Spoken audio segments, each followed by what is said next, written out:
Are here today to talk about a little card game that packs a lot of punch. Or should I say spice? Because we're going to talk about Spicy. I'm first going to show you how the game works, and then we're going to show you if we had any fun with Spicy. In Spicy, your goal is to get rid of all of the cards in your hand twice by betraying your friends and lying to their faces. Well, that sounds like fun. How are we gonna do this? When it is your turn, you can do two things. You could pass, where you have to take one card. So this is actually, of course, not something that you want to do, because then it is gonna be harder to get rid of all of your cards. So what you mostly are going to do is play a card. When you play a card, you play it closed. So everyone does not really know what card you played, and they just have to believe what you're telling them, or not, of course. The first player that plays a card in a round has to tell everyone that it is a 1, 2, or 3, and they will tell you what kind of spice they played. There are 3 different spices. We have a chili, we have wasabi, and we have pepper. And all the cards range from 1 to 10, and every card there are 3 cards. This of course helps you to find a player that is lying.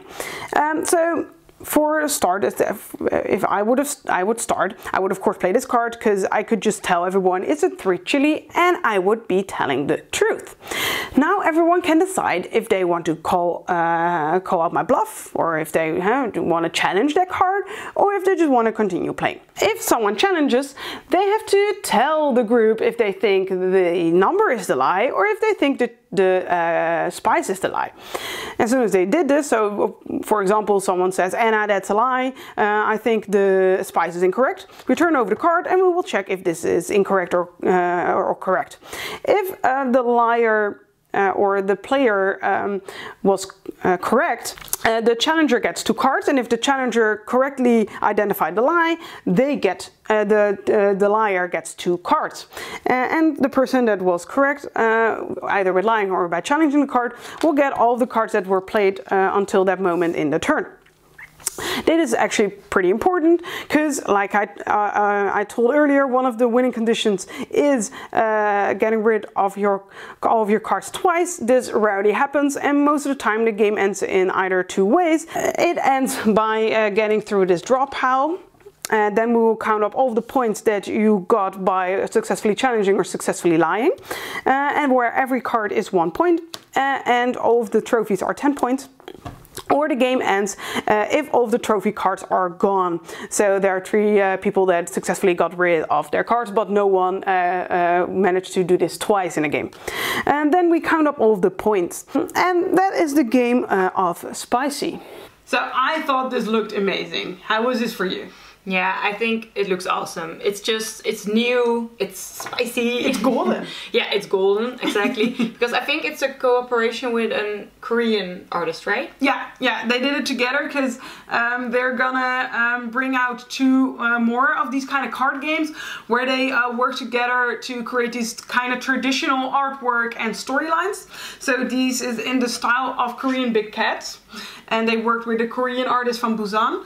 And I think that's very cool. Yeah, because you can just see all the cards are so unique. Yeah. Every card is different, and I love that it's like a little I can see that flip book. Yeah, flip book. It's story, like how higher the number goes, how spicier the card gets. So like how more in trouble the cat is, because he's eating the spice. And that was not a good idea. No. Should not put his big nose into those spices. No. So this game is all about lying and betraying all of your friends. Do we like that? Sounds awesome. No, yeah, I hate bluff games. I've played it once when I was young, and since then I've never played it again. No, yeah, you were just too young to understand the concept of people lying to you. Yeah, and I was like, that is this thing. This is a 3, and I was like, oh, that's not a 3. Yeah. You're a liar. Yeah. What is a liar? That's the point of the game, Nora. Like, yeah. No, hard lesson to learn. So no, I don't really like bluff games. But so when I was introduced to the game, I was like, no, sorry, I don't like these kind of games. But actually, I loved it.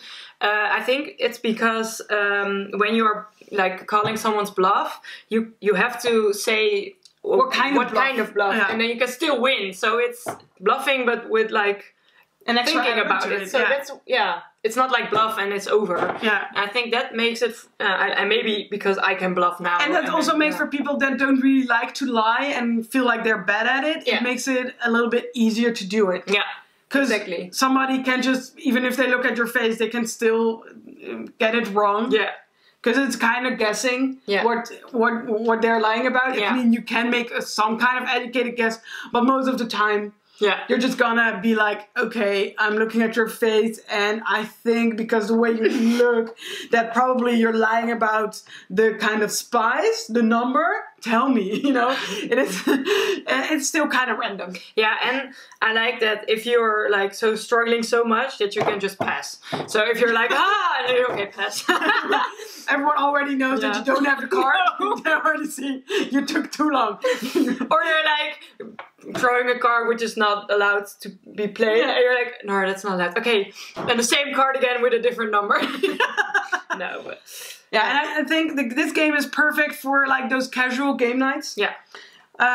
With a drink, and everyone can just play as many rounds as they want, because it's also very fast. Yeah, because you can play several rounds, and what I like is there are many ways of the game ending. Game ending. So it's not like you're playing. It's like it's already over, and then you can play a new. Before you know it, you've already started a new round. Yeah, so it's easy to start a new round. So that's nice. And also the thing I found is that this is the kind of game that you play like until 2 a.m. in the morning. Yeah, and you're just laughing your ass off because after a while everyone is calling each other out at the first card. It's like, it just gets this total silly game.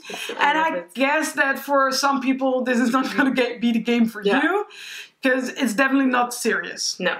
And you have to be able to handle that. Yeah. But if you have the right crowd, and that is definitely a more casual crowd, or hardcore gamers that just want something in between to do, this is going to be perfect. Yeah, it was a game of which I already knew several friends. I was like, okay, we're going to play this game because you love it. You're going to love it. I can imagine that for some people it's not serious. Yeah, it's not serious enough. Yeah. And also like, because this is the kind of game like, I guess Uno, that would fill that place in a collection, you know, that you're just gonna keep playing with family. And I think the fun thing is that they did, because those kind of games tend to get like house ruled, that family plays in a certain style, you know, and stuff like that. And they really thought about that, because they already have new cards with new kind of house rules in them. So like rules that you can, if you have the same card, you can throw it in there, even though it's not your turn and stuff like that. Which feels very house ruley, and I think it just shows that they understand the audience for this game. It's a really dynamic game. Yeah. And this also, of course, ups the replayability of playing. So I think all in all, we really enjoyed this. Yeah. It looks great. Yeah. I hope they are going to do more of these kind of things to make card games look more pretty. The bluffing is great. You feel more secure with even when you're not that sure about bluffing, because there is a certain element of being sure and not just being able to randomly call someone's bluff. You have to make a guess. It is easier for people that don't like bluffing games to also participate in this game. Yeah. And that's something I really liked. Yeah. So I definitely recommend this game. You as well. Yeah. You can just play this with all of your casual friends, and they're gonna really like it. And that is Spicy.